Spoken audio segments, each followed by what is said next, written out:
du jeu ont toujours fait partie de l'ADN de la radio en général, et de l'ancêtre d'RTL, Radio Luxembourg en particulier. Il s'appelle Qui tout double, 100 francs par seconde, en avant la musique.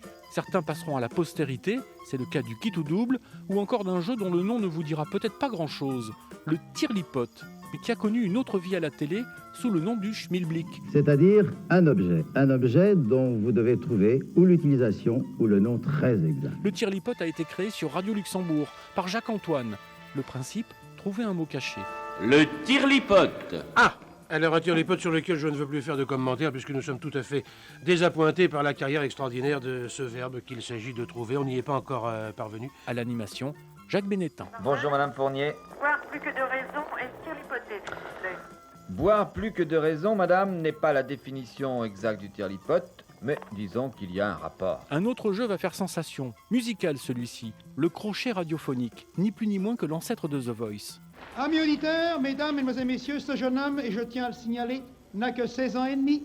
Mais ce qui est, je crois, à nos yeux le plus important, c'est qu'il est le compositeur et l'auteur de cette chanson qui s'appelle « La première fois que je t'ai vu ». La première fois que je t'ai vu. Eh bien, je crois que ce monsieur ne serait pas déplacé dans un grand music-hall parisien. Bravo, monsieur Adamos Salvatore.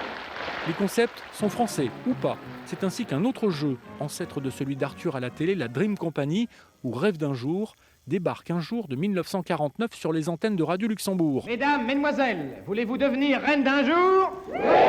Adaptation d'un jeu de radio américain, Queen of the Day. Reine d'un jour, te voilà parée de tes plus beaux atours. Des jeunes filles dont la radio exauçait tout simplement le vœu le plus cher, réalisable évidemment. Le temps d'une journée, la jeune fille devenait une reine d'un jour, à l'animation Jean Nohain. Voyons, vous avez exprimé quel vœu? Voulez-vous le dire tout de suite? Je voudrais qu'une fanfare vienne me chercher à la sortie de mon travail, un soir. Voilà, tout simplement. Voilà le vœu. Bien des années plus tard, c'est un autre concept qui sera importé des États-Unis. Dans les Hauts-de-Seine, à Boulogne-Billancourt, le téléphone sonne quelque part. Cash Call, c'est le nom d'origine, devenu La Valise. Allô ? Bonjour, André Torrent, RTL à l'appareil. Et à l'inverse des États-Unis, où on demandait aux auditeurs de réciter une phrase citant le nom de la radio, ici, il suffisait d'écouter l'antenne, noter le montant de la valise et répondre. Ah bon, ben vous savez pourquoi 14 048. Vous venez, madame, simplement en écoutant RTL, vous venez de gagner 14 048 Et francs. vraiment, je n'en reviens pas parce que c'est la première fois de ma vie que je gagne quelque chose. Un succès immédiat et de belles histoires, comme ce jour de 1974 où Michel Drucker tombe sur une petite fille de 7 ans et demi. Allô ? Allô, monsieur Minou ? C'est la fille de Madame Minou. Oui, comment t'appelles-tu ? Sandrine. Sandrine Minou. Quel âge as-tu, Sandrine ? 7 ans et demi. 7 ans et demi, ah bah tu es grande, dis donc.